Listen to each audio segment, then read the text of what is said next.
بسم اللہ الرحمن الرحیم۔ تہجد کی وہ خفیہ تسبیح جو فرشتے خود اللہ تک پہنچاتے ہیں، پڑھتے ہی آپ کا نام کامیاب لوگوں میں لکھ دیا جائے گا۔ آپ کی دعائیں فوراً پوری ہونے لگیں گی۔ محترم عزیزو، آج کی یہ نشست کوئی عام گفتگو نہیں، بلکہ دل سے دل کا ایک ایسا رابطہ ہے جس میں ہم اس گتھی کو سلجھانے کی کوشش کریں گے جو آج ہر مسلمان کے دل میں ایک بوجھ بن کر بیٹھی ہے۔ آج ہم اس عظیم حقیقت سے پردہ اٹھائیں گے کہ ہماری دعائیں قبول کیوں نہیں ہوتی، اور پھر ہم آپ کو وہ خفیہ کنجی دکھائیں گے جو آسمان کے دروازے کھول دیتی ہے، وہ کنجی جو فرشتے خود اللہ کی بارگاہ میں لے کر جاتے ہیں۔ آپ نے اس ویڈیو کے آغاز میں ہی وہ عظیم وعدہ سنا ہے کہ آج ہم اسی وعدے کی تفصیل، اس کی گہرائی، اس کی مستند روحانی بنیادوں پر بات کریں گے تاکہ آپ کا یقین مضبوط ہو جائے اور آپ محض ایک تسبیح پڑھنے والے نہیں بلکہ اللہ سے بات کرنے والے ایک سچے محب بن جائیں۔ یہ سمجھ لیجئے کہ اللہ پاک کے ہاں کوئی بھی سوال یا صدا رائگاں نہیں جاتی، لیکن اس صدا کو عرش تک پہنچانے کا ایک مخصوص وقت ہے، ایک مخصوص آداب ہے اور ایک مخصوص ذریعہ ہے جس کے ذریعے فرشتوں کی ڈیوٹی لگ جاتی ہے کہ وہ آپ کی دعا کو خصوصی لفافے میں بند کر کے پروردگار کے حضور پیش کر سکیں۔ ہم میں سے ہر شخص نے زندگی میں کبھی نہ کبھی کسی نہ کسی موڑ پر مایوسی کا سامنا ضرور کیا ہے۔ وہ گھڑی جب ہم نے اپنے ہاتھ اللہ کے سامنے پھیلائے، اپنی حاجت بیان کی، اپنی مصیبت کا رونا رویا، لیکن پھر یوں محسوس ہوا جیسے ہماری آواز فضا میں تحلیل ہو گئی ہو، جیسے وہ سنی ہی نہ گئی ہو اور حاجت وہیں کی وہیں رہ گئی ہو۔ اس کیفیت میں شیطان ہمیں وسوسے ڈالتا ہے کہ ہم شاید اللہ کے محبوب بندے نہیں رہے یا ہماری قسمت میں محرومی لکھ دی گئی ہے۔ محترم عزیزو، یاد رکھیں مایوسی گناہ ہے، اور یہ مایوسی تب پیدا ہوتی ہے جب ہم اللہ کی حکمت اور دعا کی قبولیت کے اصولوں کو نہیں سمجھتے۔ اللہ رب العزت نے خود قرآن مجید میں فرمایا، تم مجھے پکارو میں تمہاری دعا قبول کروں گا۔ یہ ایک اٹل وعدہ ہے اور اللہ کا وعدہ کبھی جھوٹا نہیں ہو سکتا۔ اگر ہمارا نتیجہ ہماری مرضی کے مطابق نہیں آیا، اس کا مطلب یہ نہیں کہ دعا قبول نہیں ہوئی، بلکہ یہ ہے کہ اللہ نے اسے اپنی حکمت کے مطابق قبول فرمایا ہے۔ اب سب سے پہلے ان بنیادی وجوہات کا ذکر کرتے ہیں جن کی وجہ سے ہماری اکثر دعائیں ظاہری طور پر قبول ہوتی نظر نہیں آتی، اور یہ وجوہات محض میری یا کسی عالم کی ذاتی رائے نہیں بلکہ یہ وہ روحانی حقائق ہیں جن کا تذکرہ ہمارے دین میں واضح طور پر موجود ہے۔ سب سے پہلی اور سب سے بڑی وجہ ہے رزق حلال۔ ہمارے آقا نبی پاک صلی اللہ علیہ وآلہ وسلم نے واضح طور پر ارشاد فرمایا، ایک شخص جو لمبے عرصے کا سفر کرتا ہے، پریشان حال ہے، آسمان کی طرف ہاتھ اٹھا کر دعا کرتا ہے کہ یا رب، لیکن اس کا کھانا حرام کا، پینا حرام کا، لباس حرام کا، تو اس کی دعا کیسے قبول ہو سکتی ہے؟ رزق کا ہماری دعا پر براہ راست اثر ہوتا ہے۔ جب جسم میں حرام کا ایک لقمہ مل جاتا ہے تو وہ دعا اللہ کے درمیان ایک موٹی دیوار کھڑی کر دیتی ہے۔ تو ہمیں سب سے پہلے اپنے کمانے اور کھانے کے طریقے کو پاک کرنا ہوگا۔ دوسری اہم وجہ ہے گناہوں کا بوجھ۔ ہم دعا تو کرتے ہیں نیک لوگوں کی طرح، لیکن زندگی گزارتے ہیں غافلوں کی طرح۔ ہماری زبان پر تسبیح ہوتی ہے لیکن دل میں دنیا کی محبت، آنکھوں میں گناہ کی چمک اور دماغ میں برے خیالات۔ اللہ سے بات کرنے کے لیے ایک پاکیزہ دل کی ضرورت ہوتی ہے، ایک ایسی روح کی ضرورت ہوتی ہے جو ندامت سے جھکی ہوئی ہو۔ حضرت علی کرم اللہ وجہہ نے فرمایا، دعا اس لیے قبول نہیں ہوتی کیونکہ تم لوگ اللہ کو جانتے ہو لیکن اس کے حقوق ادا نہیں کرتے۔ ہم نے اپنے اور اللہ کے درمیان گناہوں کے اتنے پردے کھڑے کر دیے ہیں کہ ہماری پکار کو اس گہرے اندھیرے سے گزرنا پڑتا ہے اور وہ اپنا زور کھو بیٹھتی ہے۔ اس لیے دعا کی قبولیت کی پہلی سیڑھی ہے سچی توبہ اور استغفار۔ تیسری بڑی رکاوٹ ہے بے یقینی اور جلد بازی۔ نبی کریم صلی اللہ علیہ وآلہ وسلم نے فرمایا، تمہاری دعا قبول ہوتی ہے جب تک کہ تم جلد بازی نہ کرو۔ صحابہ کرام نے پوچھا کہ جلد بازی کیا ہے؟ تو آپ صلی اللہ علیہ وآلہ وسلم نے فرمایا، وہ یہ کہے کہ میں نے دعا کی لیکن میری دعا قبول نہیں ہوئی، اور پھر مایوس ہو کر دعا کرنا چھوڑ دے۔ اللہ کو وہ بندہ پسند ہے جو یقین کامل کے ساتھ مانگتا ہے، جو جانتا ہے کہ اللہ میری ہر بات سن رہا ہے، وہ اپنے بہترین وقت پر عطا کرے گا۔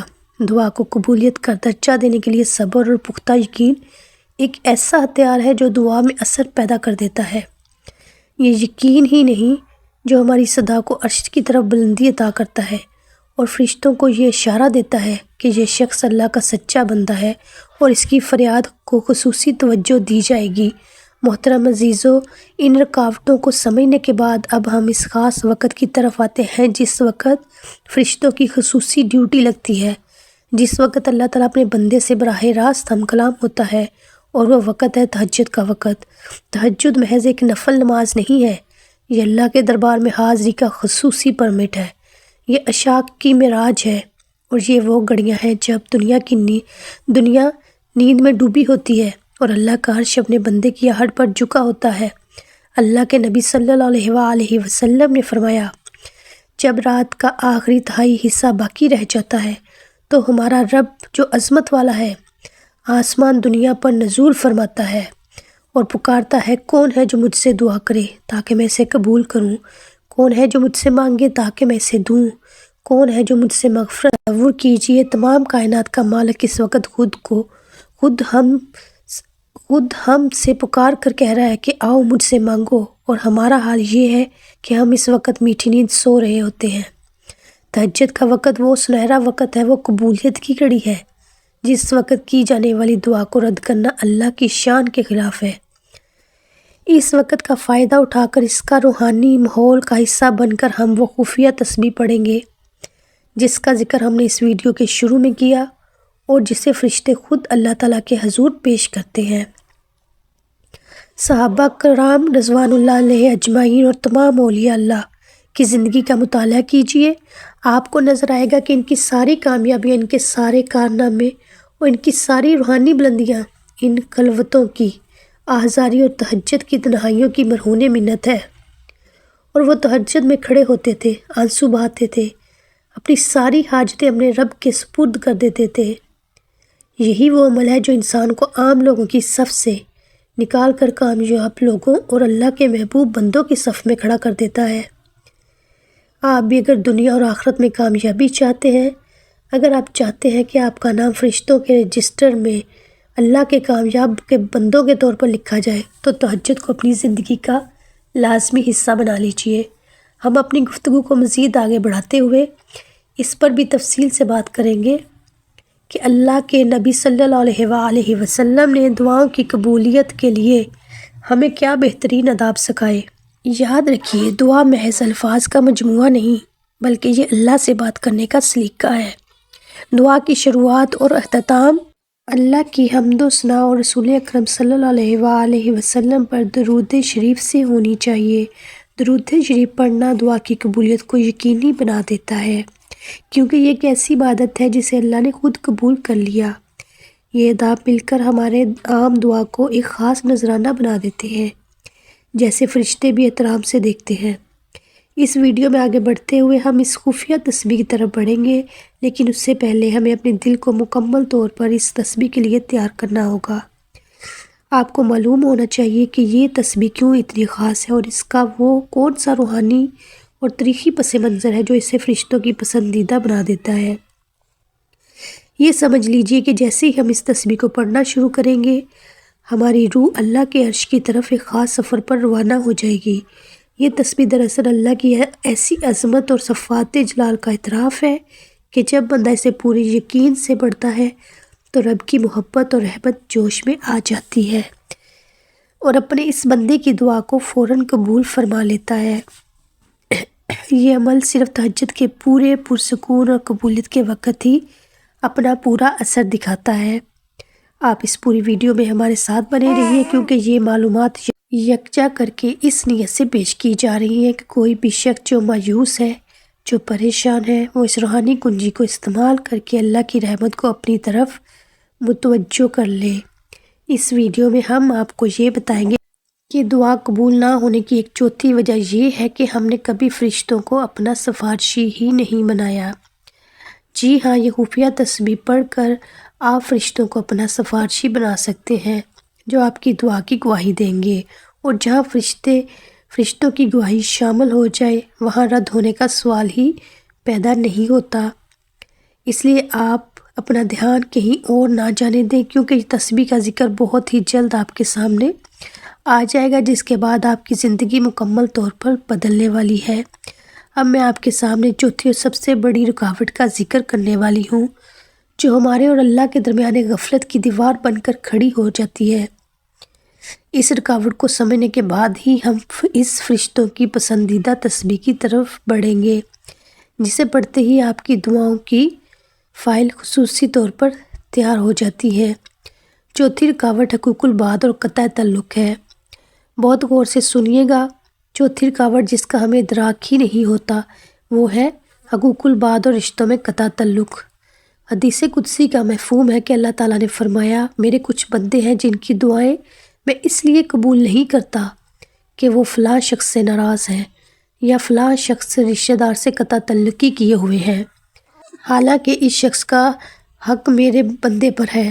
آپ اپنے تہجد میں کھڑے ہو کر کتنی ہی خالص تسبیح پڑھ لیں، کتنے ہی آنسو بہا لیں، اگر آپ کے دل میں کسی مسلمان بھائی کے لیے بغض ہے، اگر آپ نے کسی کا حق مارا ہے، یا اگر آپ نے کسی رشتہ دار سے تعلق توڑا ہے، تو آپ کی دعا کا راستہ وہیں تھم جائے گا۔ دعا کی قبولیت کے لیے ضروری ہے کہ آپ کا ظاہر و باطن، آپ کا رزق اور آپ کے اخلاقی معاملات پاک ہوں۔ گویا یہ تسبیح صرف زبان کی نہیں بلکہ کردار کی پاکیزگی کی بھی متقاضی ہے۔ حقوق العباد کی ادائیگی ایک ایسا روحانی پاسپورٹ ہے جو آپ کی دعا کو زمین کی حدود سے باہر نکلنے کی اجازت دیتا ہے۔ تہجد کی مزید فضیلت، رتبوں کی بلندی۔ اب ہم تہجد کی فضیلت کو مزید گہرائی میں سمجھتے ہیں۔ کیونکہ یہ وہ کنڈیشنز ہیں جس میں ہماری خفیہ تسبیح اثر دکھائے گی۔ تہجد کی نماز صرف رات کو جاگنے کا نام نہیں، یہ اللہ کی ولی بننے کا شارٹ کٹ ہے۔ اللہ کے نبی صلی اللہ علیہ وآلہ وسلم نے فرمایا، تہجد کی نماز کو اپنے اوپر لازم کر لو، کیونکہ یہ صالحین کا طریقہ ہے۔ یہ تمہیں اللہ سے بہت قریب کر دیتی ہے، گناہوں کو مٹاتی ہے اور جسم کو بیماریوں سے بچاتی ہے۔ سب سے اہم بات، تہجد کی نماز اللہ سے وہ انفرادی رشتہ قائم کرواتی ہے جہاں آپ دنیا کے شور سے کٹ کے صرف اللہ کی، اس کی رحمت کی آواز سنتے ہیں۔ یہ وہ لمحہ ہوتا ہے جب اللہ آپ کو دیکھتا ہے، آپ کے آنسو گنتا ہے اور فرشتوں سے فخر سے کہتا ہے کہ دیکھو میرے بندے کو، دنیا سو رہی ہے اور یہ مجھے یاد کر رہا ہے۔ اسی لمحے جب آپ اس خفیہ تسبیح کا ورد کریں گے تو فرشتوں کو خصوصی اشارہ مل جائے گا کہ یہ دعا کسی عام بندے کی نہیں بلکہ اللہ کے محبوب بندے کی ہے، جسے اللہ خود یاد کر رہا ہے۔ محترم عزیزو، کیا آپ نے کبھی غور کیا ہے کہ فرشتے ہمارا کیا کام کرتے ہیں؟ ہمارا ایمان ہے کہ ہمارے دائیں اور بائیں دو کرام کاتبین فرشتے ہماری ہر بات لکھ رہے ہوتے ہیں، لیکن تہجد کے وقت کی کہانی کچھ اور ہے۔ اس وقت رحمت کے فرشتے خصوصی طور پر نزول کرتے ہیں اور ان کا کام صبح کی نماز تک مغفرت طلب کرنے والوں اور دعا مانگنے والوں کو دیکھنا ہوتا ہے۔ ہماری یہ خفیہ تسبیح دراصل ایک ایسا لفظی لباس ہے جسے پہن کر ہماری دعا فرشتوں کو فوراً پہنچائی جاتی ہے۔ یہ تسبیح در حقیقت استغفار اور توحید کا ایک خاص امتزاج ہے جو اللہ کی شان کے سامنے آپ کی عاجزی کو انتہا تک پہنچا دیتا ہے۔ جب اس تہجد کی یہ وقت آپ پڑھتے ہیں تو اس وقت موجود فرشتے یہ گواہی دیتے ہیں کہ یا اللہ، یہ تیرا وہ بندہ ہے جس نے دنیا کو چھوڑ کر تیرے در پر آ کر سب سے پہلے اپنے گناہوں سے معافی مانگی اور تیری عظمت کا اقرار کیا۔ اس گواہی کی وجہ سے آپ کی دعا صرف ایک درخواست نہیں رہتی بلکہ فرشتوں کی سفارش بن جاتی ہے، اور جہاں فرشتوں کی سفارش مل جائے وہاں دعاؤں کی قبولیت فائل فوراً طور پر حرکت میں آ جاتی ہے۔ اس لیے ہم نے کہا کہ آپ کی دعائیں فوراً پوری ہونے لگیں گی۔ حضرت نوح علیہ السلام اور تسبیح کا معجزہ۔ میں یہاں آپ کے ایمان کو مضبوط کرنے کے لیے ایک مستند روحانی حقیقت کا ذکر کرنا چاہتی ہوں۔ اللہ رب العزت نے قرآن مجید میں حضرت نوح علیہ السلام کا واقعہ بیان کیا ہے۔ جب ان کی قوم نے انکار کیا اور وہ پریشان تھے تو اللہ نے ان کے استغفار کی قوت کا ذکر کیا۔ سورہ نوح میں اللہ نے فرمایا کہ نوح نے اپنی قوم سے کہا کہ اپنے رب سے مغفرت طلب کرو، یقیناً وہ بڑا بخشنے والا ہے، اور تم پر آسمان سے موسلے دار بارش برسائے گا اور تمہارے مال اور بیٹیوں سے نوازے گا اور تمہارے لیے باغات پیدا کرے گا اور تمہارے لیے نہریں جاری کر دے گا۔ محترم عزیزوں، غور کیجئے، یہ استغفار کا ذکر ہی ہے جس کے ذریعے صرف روحانی فائدے نہیں ملتے بلکہ مالی، اولاد اور دنیاوی کامیابیوں کا وعدہ بھی کیا گیا ہے۔ اب اگر عام استغفار اتنی طاقت رکھتا ہے تو تصور کیجئے تہجد کے آخری پہر میں جب اللہ خود پکار رہا ہے اور فرشتے موجود ہوں تو خصوصی طور پر کیے جانے والا یہ عمل، یہ استغفار جو کہ ہم آپ کو آگے بتانے والے ہیں، کتنی قوت رکھے گا۔ یہ ہماری وہ خفیہ تسبیح ہے جو فرشتے خود اللہ تک پہنچاتے ہیں، کیونکہ یہ اللہ کی وحدانیت اور رحمت کا ایسا اعتراف ہے جو اللہ کو سب سے زیادہ پسند ہے۔ اب ہم آپ کو بتائیں گے کہ اس خاص تسبیح کو آپ نے تہجد کے وقت کس ترتیب سے پڑھنا ہے تاکہ آپ کی دعاؤں کی قبولیت کو یقینی بنا دے۔ اس تسبیح کو پڑھنے کا طریقہ عام نہیں، اس میں 3 ایسے اہم اجزاء شامل ہیں جنہیں آپ نے مقررہ تعداد میں تہجد کی نماز کے بعد پڑھنا ہے۔ پہلے درود شریف، پھر یہ فرشتوں کی پسندیدہ تسبیح اور پھر اللہ کے ایک ایسے نام کا ذکر جو فوراً آپ کی حاجتوں کو پورا کر دیتا ہے۔ لیکن اس سے پہلے ہم آپ کو یہ تسبیح بتائیں، آپ کو یہ جان لینا چاہیے کہ اس تسبیح کا سب سے بڑا فائدہ یہ ہے کہ یہ آپ کو سیدھا عرش الہی سے جوڑ دیتی ہے اور آپ کا نام ہمیشہ کے لیے کامیاب، سچے اور اللہ کے قریب لوگوں میں لکھ دیا جاتا ہے۔ محترم عزیزوں، وقت کی نزاکت کو مد نظر رکھتے ہوئے اب ہم اس عظیم بابرکت عمل کی جانب بڑھتے ہیں، وہ فرشتوں کی پسندیدہ خفیہ تسبیح جس کا وعدہ ہم نے اس ویڈیو کے شروع میں آغاز میں آپ سے کیا تھا۔ ہم نے اس ویڈیو میں دعا کی قبولیت میں حائل تمام رکاوٹوں کو سمجھا، تہجد کی فضیلت کو جانا اور یہ بھی دیکھا کہ کس طرح حقوق العباد کی ادائیگی اور گناہوں سے توبہ ایک روحانی پاسپورٹ کا کام کرتے ہیں۔ اب آپ کا دل مکمل طور پر پاکیزہ اور عمل کے ساتھ پڑھنا ہے اور اس کو صرف آپ نے 3 مرتبہ پڑھنا ہے۔ فرشتے خود اس عمل کو عرش تک لے جانے کا خصوصی اہتمام کرتے ہیں۔ درود شریف کی برکت سے اللہ آپ پر اور آپ کے نبی پر رحمت نازل فرماتا ہے اور فرشتے اس رحمت کے گواہ بن جاتے ہیں۔ دوسرے نمبر فرشتوں کی پسندیدہ خفیہ تسبیح استغفار۔ اب آپ وہ خفیہ تسبیح جس کا انتظار آپ کر رہے تھے وہ ہے استغفار۔ استغفار ایک خاص صیغہ۔ آپ کی دعائیں قبول کیوں نہیں ہوتی؟ کیونکہ گناہوں کی دیوار بہت موٹی ہوتی ہے۔ یہ تسبیح آپ کے اور اللہ کے درمیان ایک ہر دیوار کو گرا دے گی اور فرشتوں کو آپ کا سفارشی بنا دے گی۔ آپ نے یہ مخصوص اور جامع استغفار پڑھنا ہے۔ استغفر اللہ الذی لا الہ الا هو الحی القیوم واتوب الیہ۔ اللہ سے مغفرت طلب کرتا ہوں جس کے سوا کوئی معبود نہیں، جو زندہ اور قائم رہنے والا ہے، اور میں اسی کی طرف توبہ کرتا ہوں۔ اس کی آپ نے 100 مرتبہ پڑھنا ہے اور یہ وہ تسبیح ہے جو فرشتے خود اللہ تک پہنچاتے ہیں۔ نبی اکرم صلی اللہ علیہ وآلہ وسلم نے فرمایا، جو شخص استغفار پڑھے اس کے گناہ معاف کر دیے جاتے ہیں، خواہ وہ میدان جنگ سے بھاگا ہوا ہی کیوں نہ ہو۔ تہجد کے وقت جب فرشتے مغفرت لے کر اترتے ہیں تو آپ کا استغفار سید الاستغفار کے قریب ترین ان کی توجہ حاصل کر لیتا ہے اور وہ آپ کی طرف متوجہ ہو کر گواہی دیتے ہیں کہ یا اللہ، اس بندے نے سحر کے وقت تیری پکار پر سب سے پہلے اپنے گناہوں کی معافی مانگی۔ یہ فرشتوں کی گواہی آپ کا نام کامیاب لوگوں میں لکھوا دیتی ہے۔